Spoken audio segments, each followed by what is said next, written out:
Nanalangin si Ana. Nanalangin si Hana. Babasahin ko verse 9.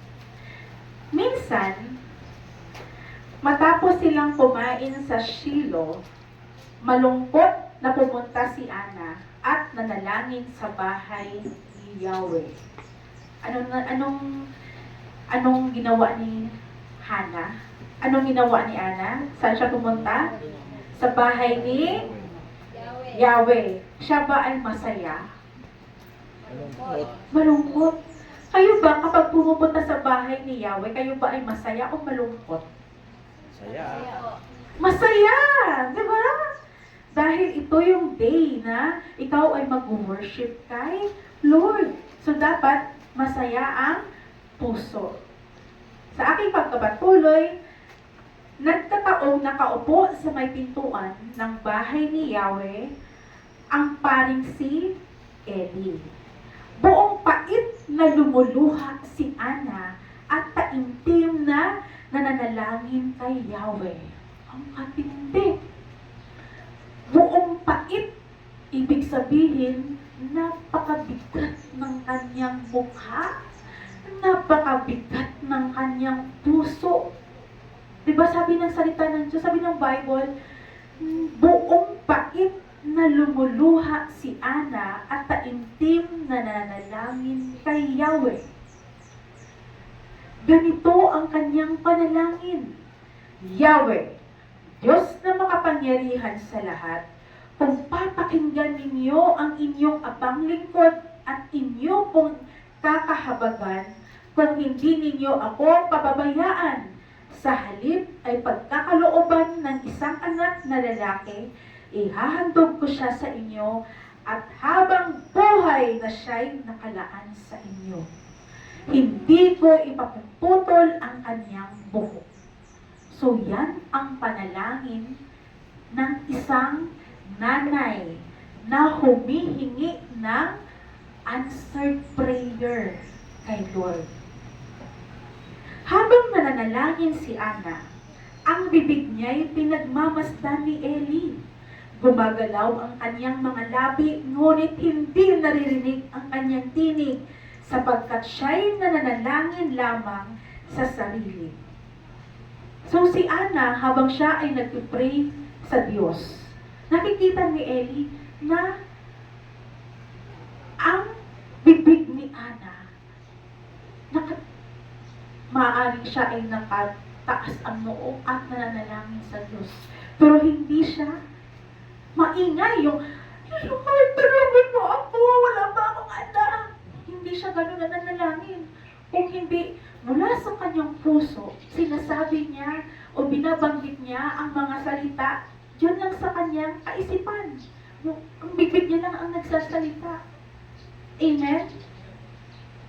Nasa na tayo? Verse 13.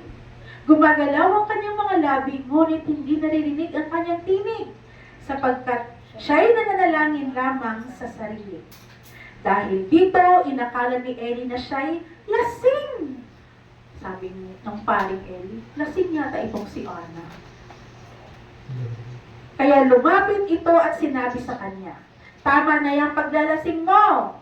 Tigilan mo ang iyong pag-inom ng alak at magpakatino ka na.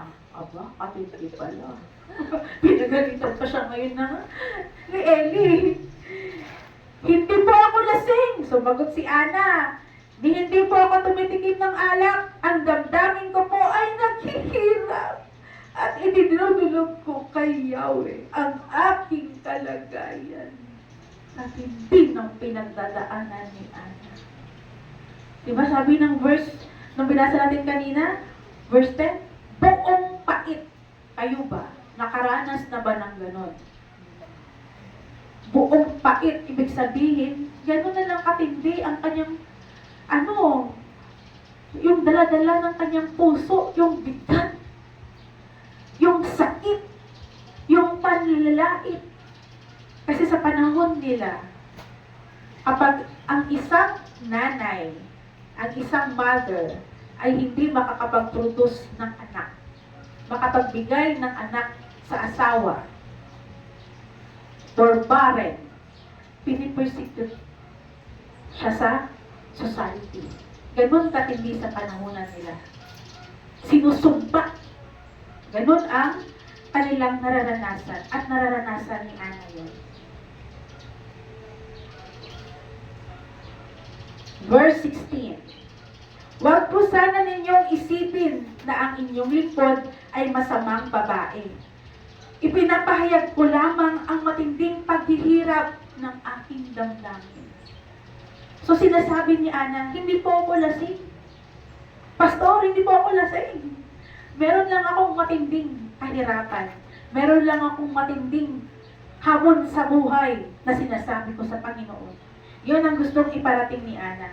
Dahil dito, sinabi ni Eli, ipanatag mo ang iyong sarili at umuwi ka na.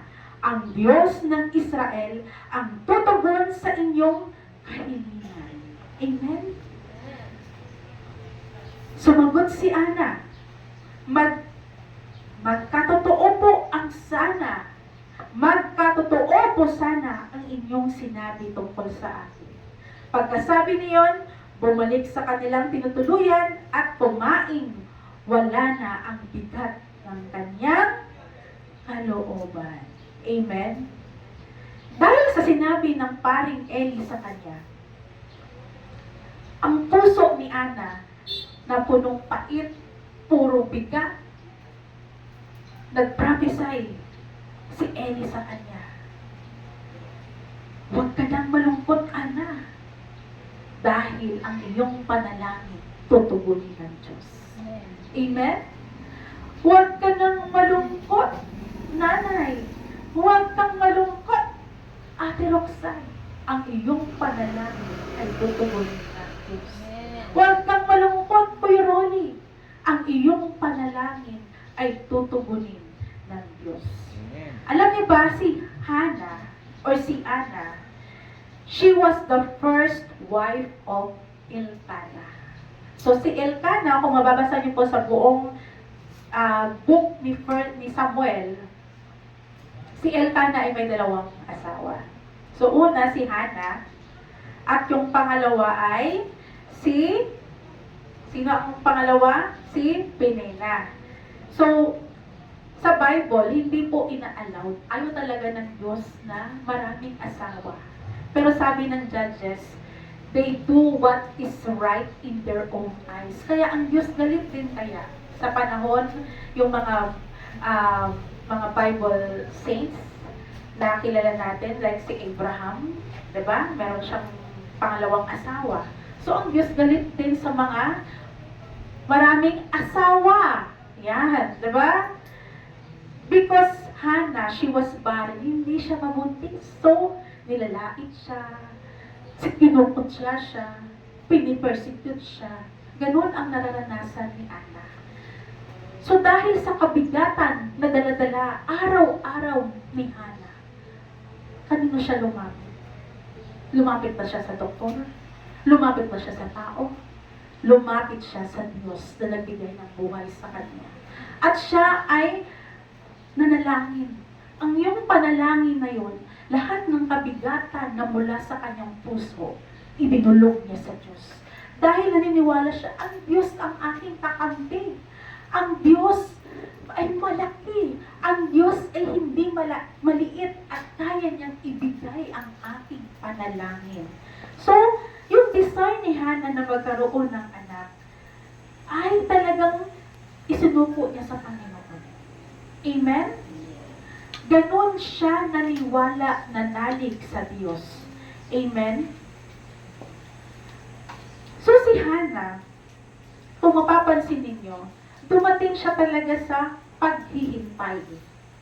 Sino naghihintay dito? Taas ang kamay. At ano ang hinihintay ninyo? Sige nga. Marami ba dito naghihintay? Wala naghihintay? Oo, maraming naghihintay. Nahiya lang. Ano kuya? Nahiya na magsabi sa Nahiya na magsabi. Ako naghihintay din kaya ako. Diba? Meron akong hinihintay kay Lord. Meron akong pinapanalangin kay Lord. Hindi na anak. Dahil answered prayer na ako eh. Diba? So, si Hannah, dumaan siya sa waiting season. Yung waiting season na yun, mahirap sa kalagayan niya. Dahil siya ay unang asawa at nagkaroon ng pangalawang asawa yung si Elkanah. At yung pangalawang asawa niya, nagkaroon na anak. Diba? So, katindi talaga ng dalahi ni Ana. Katindi ng dalahi ni Hana. Yung kabigatan. Nandun na rin siguro yung jealousy. Tama? Eh, bakit yung pangalawang asawa ni ano may anak? Bakit ako wala? Diba? At kino-compare pa. Hoy, Hana, wala kang anak. Siya may anak. Ikaw ay baog. Sinusumpra ka namin. So, ganun ang nararanasan ni Hana.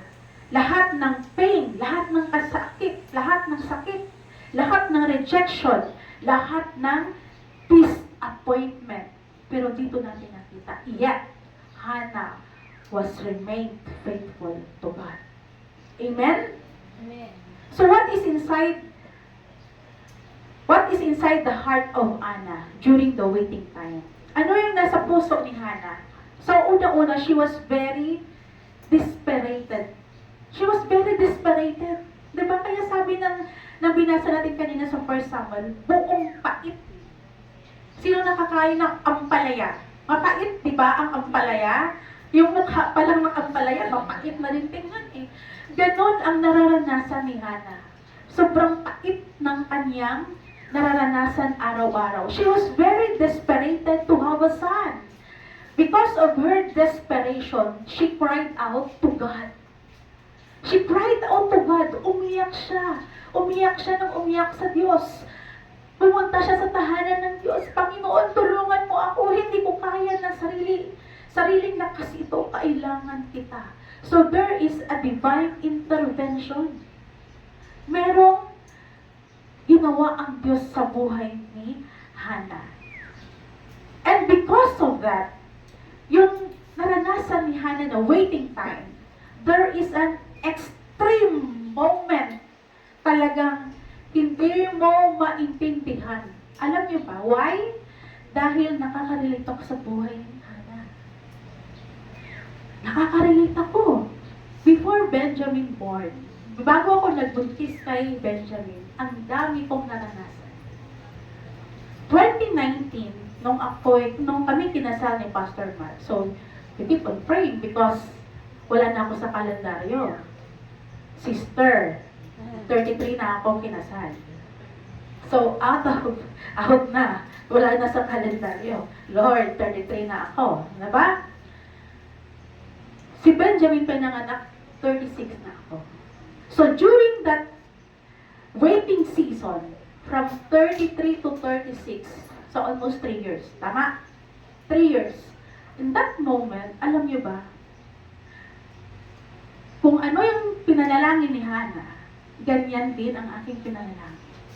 Buong pait din akong nananalangin kay Lord. Lord, hindi ko alam kung ako may bibigyan mo ng anak. Pero nananiwala ako na ikaw ang Diyos na lumikha ng langit at lupa at kaya mong bigyan ang kami ng anak. At maririnig mo pa sa tabi mo, bakit siya may anak? Bakit ikaw wala pa? Ay, talaga lang naman. Yung aking buhok pwede nang tumakas eh. I keep on praying to God. Yung as a person, as a human being, masasaktan ka. Tama? Alam mo yung puso mo parang tinutusok na hindi mo maintindihan. Kasi hindi naman siyang kayang gawa ng pera eh. Diba? Na bukas mabubuntis ka na. Hindi naman ganun. Bibigyan kita ng 100, nabubuntis ka na bukas, hindi ganun. Ang Diyos ang nagbibigay ng buhay. He is a life giver, God. So, during that waiting season, talagang regular ako pupunta sa OB, nagpaalaga ako sa OB, sa OB gynae sa doctor ko. Pero wala talaga. So, I decided, sabi ko, Doc, ano ba yung pinaka-best na gagawin na natin? Eh, lahat, ultrasound, lahat, wala namang problema. Sabi niya, Donna, ito na lang yung last option natin. Merong pinakamahirap na gagawin sa akin. Parang ibabomba yung ano eh, basta yun na yun. Napakahirap, napakasakit. Alam mo ba, hindi ko ginawa yun. Meron na akong schedule, nakakuha na ako ng schedule, nakakuha na ako ng appointment sa ibang doktor. Alam mo, umalis yung doktor. Maaga siyang umalis sa clinic, sa Lord, hindi mo talaga kalooban yan. So, ang ginawa ko, naghintay lang din ako. After 1 year, sinabihan ako ni Pastor Mark, mag-resign ka na sa trabaho. So, nagpasapit ako sa asawa ko. And after, di ba, 2019, kailan ba ako kinasal? 2016 pa lang, di ba ako 2019 kinasal? 2016. So, 2016 to 2019, January ng 2019, yun, nabuntis na ako. So, kita mo yung waiting season. Mahirap. Tingnan mo yung kalagayan ni Hannah. Hindi lang 3 years yan. Matagal na panahon na siya ay naghintay. And she was very desperate to have a son. So, dahil si Hannah, hindi siya nawawala ng pag-asa. Sabihin mo sa sarili mo, hindi ako mawawala ng pag-asa.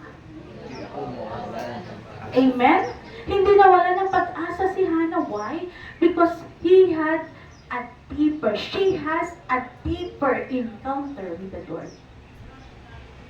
Kaya napakahalaga na meron tayong malalim na relasyon sa Diyos. Amen? Malalim ang ating relasyon sa Panginoon. At ano pa ang meron sa puso ni Hannah? She prayed like never before. She cried out to God dahil yung lakas na meron siya ay galing sa Diyos. Ang lakas na meron siya ay galing sa kanyang pananalangin. Amen? So, ang kwento ni Hannah, tinuturuan tayo ng totoong kalakasan. Alam niyo ba, ang kalakasan, hindi ka malakas dahil may pera ka. Ang mundo, malakas ka. Masaya ka dahil may pera ka sa bangko, malaki ang bahay mo, nasa Ayala Alabang ka, nasa Forbes Park ka. Yun ang mundo eh.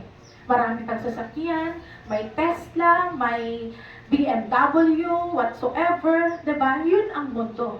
Pero, ang totoong kalakasan ay galing sa Diyos. Tingnan mo kung paano pinalakas si Hannah araw-araw. Because of her desperation, because of her heart, with purity in her heart, nagkaroon siya ngayon ng personal encounter sa Panginoon. At siya ay dumudulog sa Diyos araw at gabi. So her story, ang kwento ni Hannah, tinuturuan tayo ng totoong lakas. Una-una, makikita natin sa Panginoon. Deeper relationship with God. The moment wala tayong totoong relasyon, malalim na relasyon sa Panginoon, ang desisyon natin sa buhay, maaaring kukunin natin sa puro-puro, sabi-sabi, palapalagay, at sa kwento ng kaibigan mo, at sa kwento ng kani-kanino, at sa payo ni kani-kanino. But if we have a deeper relationship with the Lord, if we have an intimate relationship with the Lord, alam natin yung source at kanino tayo lalapit. Kanino tayo hihingi ng tulong. Amen? Ganyan si Hannah. Pumunta siya sa tahanan ng Diyos. Inuna niya ang tahanan ng Diyos. Kaya nung sabi ng Matthew 6:33, seek ye first the kingdom of God. Hindi niya sinabing, seek the work first. Kung hindi, ang sinasabi ng Diyos, unahin mo ang Diyos. Seek ye first the Lord. Seek ye first the kingdom of God. Huwag nating tawagin si Lord sa emergency time. Lord, meron akong pangangailangan. Bilisan mo, Lord. Inutusan mo pa ang Diyos. Lord, nandiyan na si Judith, nandiyan na si Bill. Ano ba gagawin ko? Bilisan mo. Huwag mong tawagin ang Diyos kapag ikaw ay meron mga emergency needs. You have a deep relationship with the Lord every day. Amen? Her strength comes from the Lord. Yung lakas niya ay galing sa Diyos. Ngayon, ang mga babae ngayon, in this generation, malakas sila dahil nag-gym. Bumubuhat ng barbell. Nagpapaganda. At kung ano ang uso ngayon, yun ang susuotin, yun ang may-make-up, diba? Yun ang gagayahin, kung ano nakikita sa television, yun ang gagayahin. Yun ang nagpapalakas sa babae ngayon sa henerasyon na ito. Pero, meron pang totoong nagpapalakas sa atin. Walang iba kung hindi ang Diyos. Amen. Katulad sa buhay ni Hannah, her strength comes from the Lord because she has an intimate connection with the Lord. Ang kanyang relasyon sa Diyos ay totoo.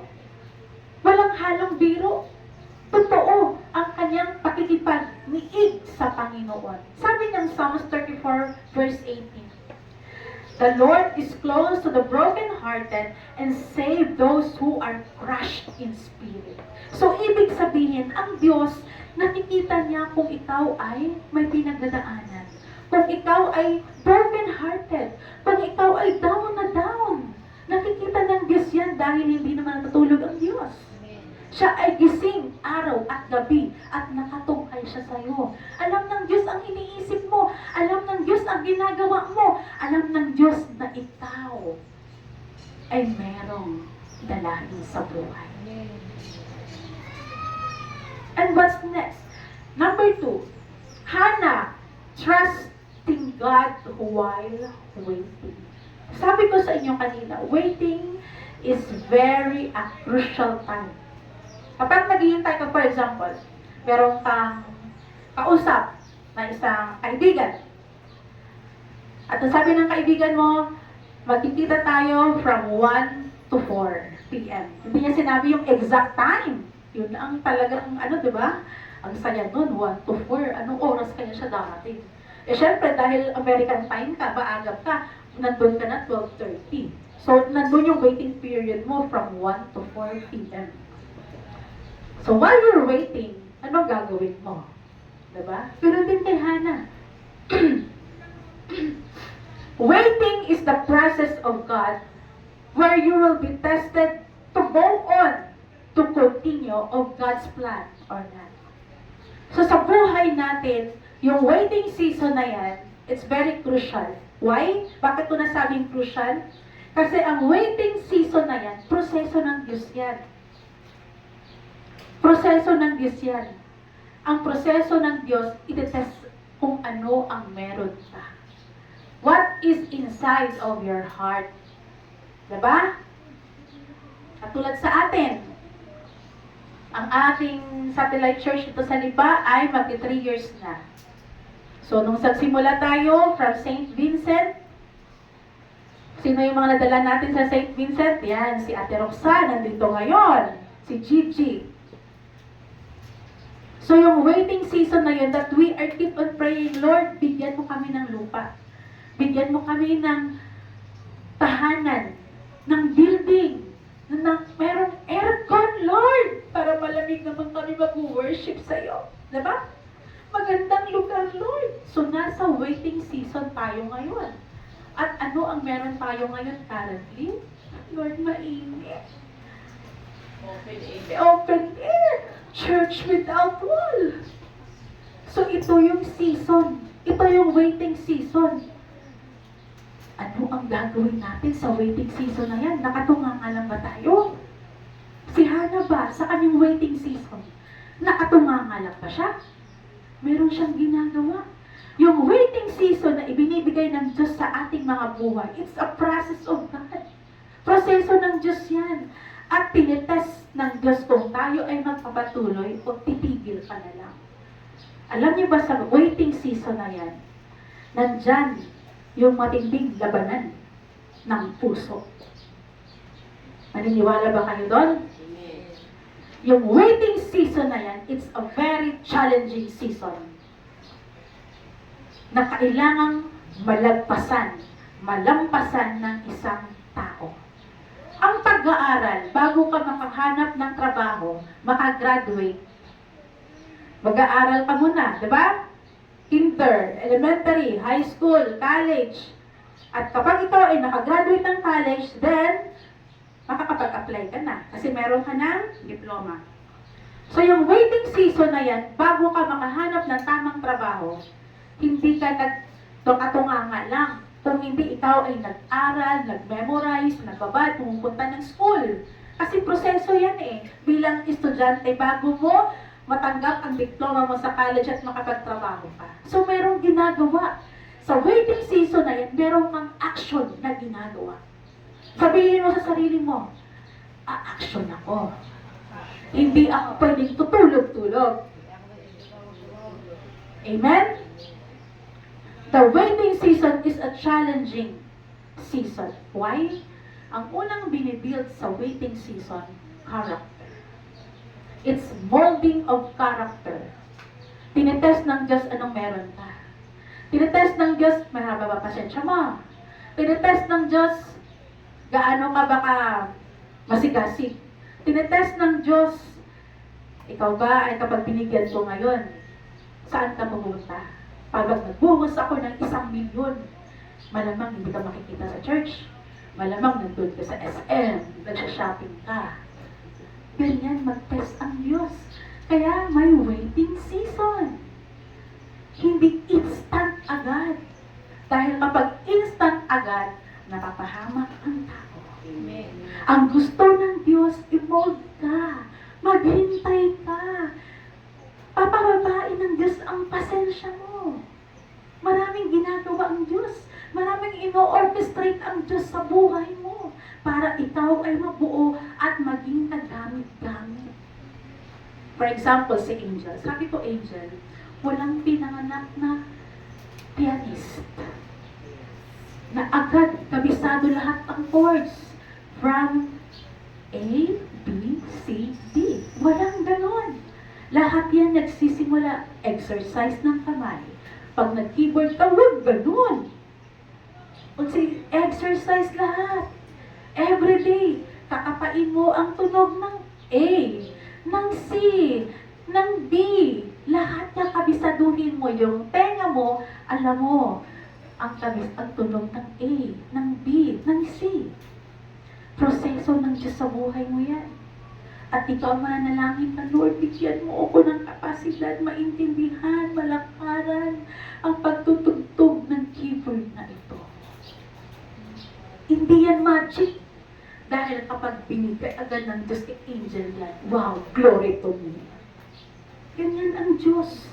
Gusto niya doon sa waiting period mo, sa waiting season mo, mag-glorify ang Diyos. Amen? Hindi glory to me, kung hindi glory to God. That's why sa buhay ni Hannah, it's a critical season in her life. Pero hindi siya give up. She wait and act. Naghintay siya, pero nanalangin siya at tumulog siya sa Diyos. Waiting season is a challenging period of life. Dahil minsan, akala mo may matutuloy, minsan hindi. Minsan may delay pa. At hindi ano? Grabe yung ginagawa ng Diyos sa buhay ni Hannah. Dahil binubuo sa buhay ni Hannah na yung lakas ay patuloy na siya ay ma-equip at magkaroon siya ng breakthrough sa buhay. At yung waiting season na yan, ang Diyos ay interesado sa buhay ni Hannah. Dahil siya mismo, inihahanda rin ng Diyos. Amen? Sabi ng Isaiah 40 verse 31, But they that wait upon the Lord shall renew their strength. They shall mount up with wings as eagles. They shall run and not be weary, and they shall walk and not faint. Amen? You ask yourself right now, how you trust God in your waiting season? Paano ka nagtitiwala sa Diyos sa waiting season mo? Paano ka nagtitiwala sa Kanya? Okay, number 3, she faced the pain and continued to pray. Hinarap ni Hannah yung sakit, yung pait. marami mang tutungod sa kanya, hinarap niya. Hindi siya naging matakutin. Dahil wala siyang anak, yung matinding sorrow, yung matinding kahiyan, hinarap niya. Hindi siya nag-give up. Amen? Ganyan ang lakas na ibinigay ng Diyos kay Hannah. Sabi ng 1 Samuel 1 verse 10, she greatly distressed, prayed to the Lord, and wept bitterly. Matindi nun. Ang palaya nga bitter. Grabing pait talaga. Buong pait na lumuluha si Ana at taimtim na nanalangin kay Yahweh. Amen? Her strength was supplied by God to go on. During her weeping moment, she did not give up in prayer. Tayo mga nanay, mga mother, araw-araw, lalo na ang trabaho natin, itinerary. Anong ginagawa ng nanay pagkagising? Number 1, unahin niya sa Lord, manalangin. Tama? Maghahanda ng pagkain, maglalaba, maglilinis. Kapag ikaw ay full-time mother, ganyan ang trabaho ng isang nanay, paikot-ikot. Dahil naranasan ko po yan for 6 years. And really sabi ko, Lord, I can't imagine my life for 6 years na ganun, paikot-ikot ang buhay ko. Lalo kapag meron ka pang newborn. Ang hirap. Ang pait talaga. Maliniwala kayo sa akin. Mahirap. Hindi siya madali. Pero si Hannah, she really prayed to God and did not give up. Because prayer is our bridge. It's our communication. Communication natin ang panalangin. Prayer is not weakness, but prayer is a strength. Amen? Kapag tayo dumudulog sa Diyos na nanalangin, hindi tayo pinapahina ng Diyos. Kung hindi kapag tayo ay dumudulog na nanalangin sa Diyos, tayo ay pinapalakas ng Diyos. Prayer is our strength. Amen? Number 4, she honored God with her blessing. Ito na. Dahil sa waiting season, at tapos ng waiting season ni Hannah, ano ang sabi ng 1 Samuel chapter 1 verse 20?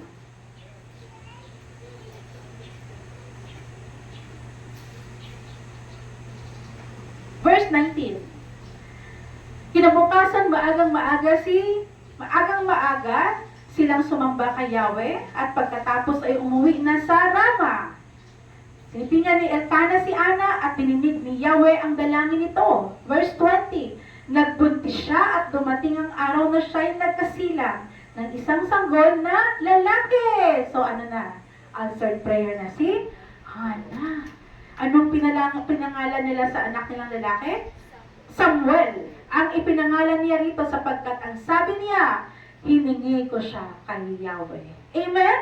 She honored God with her blessing. When God answered Hannah's prayer and gave her a son named Samuel, she gave thanks to God. Amen? Kapag tayo ay answered prayer, ano ang unang ginagawa natin? Tayo ba ay nagkapasalamat sa Diyos? Amen. She rejoiced and honored God for everything. Because she remembered that the blessing comes from the Lord. 1 Samuel 1 verse 27, for this boy I prayed, and the Lord has granted me my request, which I asked for him.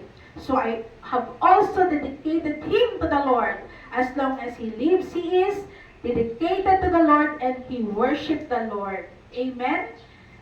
At si Samuel ay kanyang, anong ginawa ni Hannah kay Samuel? Inoffer niya si Samuel sa Panginoon. So sa aking pagkatapos, sa kwento ni Hannah, tinuturuan tayo una-una, magkaroon ng malalim na relasyon sa Panginoon. Pangalawa, magtiwala sa Diyos habang naghihintay tayo. Pangatlo, she faced the pain, but she continued to pray. Maaring ang bawat isa sa atin natin, merong matinding dalahin sa buhay. But this is the only way, this is the only key. Don't stop praying. That is the only key. Don't stop praying. Huwag ka lang sabihin, may faith naman ako eh. No. Faith without action is dead. At ang pananampalataya, kalapit niyan ay panalangin. Manalangin ka. That is your action. Na ikaw ay bibigyan ng Diyos. She honored God with her blessing. Kung ano ang meron tayo ngayon, give it back to God. Kung tayo nagbibigay dito sa ating satellite church, give it back to God. Because nakikita ng Diyos yan. Kung ano ang meron ka, alam niyo ba, i-multiply ng Diyos yan. Matiwala kayo sa akin. Yung capacity mo, Lord, maliit ang capacity ko. I-expand mo itong Panginoon. Bibigyan ng Diyos yan. Pero sa sarili mo, meron ka rin gagawin. You have to stretch yourself. Alam niyo ba, ang lagi kong sinasabi sa inyo, the moment na there is a training period, yung training season, wag yung i-miss talaga yan. Alam niyo ba ako, lagi kong pinapatutuo to eh. Kasi malalim sa puso ko yung salitang training. Kami, hindi kami agad naging pastor na hindi kami dumaan sa matinding training. Talagang bakbakan talaga, hindi yung kung physical man, matindi rin ang physical. Paglilinis mo lang, ay nako, matindi. Pagising mo pala sa umaga, tatawag Pastor May, mga anak, gising na kayo, maglilinis na tayo. Wala na lang, bubong ng Paranaque, lilinisin namin. It's more than that. Ang training, yung puso. Alam niyo ba yung puso? Dahil dyan pumapasok. Yan ang bukal ng buhay eh. Ano yung pinapasok mo sa puso mo? Kailangan mabasag. Yung puso, hindi yung basag na puso, ha? Yung narinig natin na kanta. Kung hindi yung puso mo, paano maipuno yan para sa gawain ni Lord? Maitono yung puso mo, ma-inlove ka sa Diyos. Maitono ang puso mo para mahalin mo ang Diyos. Ganyan ang salita na pagtitraining. Do not miss that training, that season in your life. Amen? Because true strength comes from the Lord. And the Lord gives that strength because you have a purpose in life. Binigyan ka ng Diyos ng lakas dahil merong purpose, merong dahilan. Kaya kanya binigyan ng buhay, merong dahilan, merong purpose. Tayo nandito tayo sa Tanglaw Street. Meron tayong purpose. Kaya huwag tayong mahiya, ipalaganap ang salita ng Diyos. Amen? Alam niyo ba, buong mundo ngayon, ang mga mega churches, they are unstoppable in sharing the good news. Why? Because Jesus is coming very soon. Kaya kung saan kayo ngayon nakatira, ano ang assignment mo ngayon? Do it for the glory of God. Do it, gawin mo yan. Huwag kang mahiya. Huwag mong sarilinin ang kaligtasan. Kung hindi, anong gagawin natin? We have to spread the good news. We have to spread Jesus. Amen? Sabi ng Psalms 46 verse 5, God is in the midst of her. She will not be moved. God will help her when morning dawns. Amen? Tayo mga nanay, God is the midst of us. God is the midst of everything. God is the midst in every challenges that we are facing. Sa anak mo, sa asawa mo, sa negosyo mo, sa trabaho mo. God is in the midst. Even in the life of Hannah, God is in the midst of everything. Amen? Amen. That's why she always called God. Tinatawag na ang Diyos. Lumalapit siya sa trono ng Diyos. Lumalapit siya. Wala siyang ibang lalapitan kung hindi Diyos lamang. Maraming nangungutya sa kanya, maraming nang-aapi sa kanya, maraming nagpa-persecute sa kanya. But Hannah is unstoppable to draw closer to the Lord. Amen?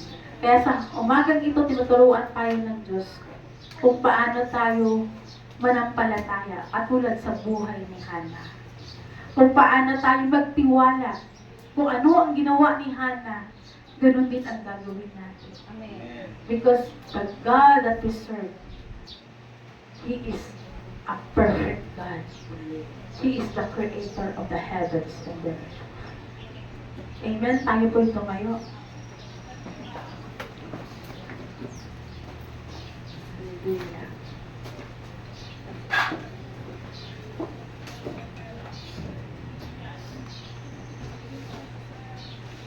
Hallelujah.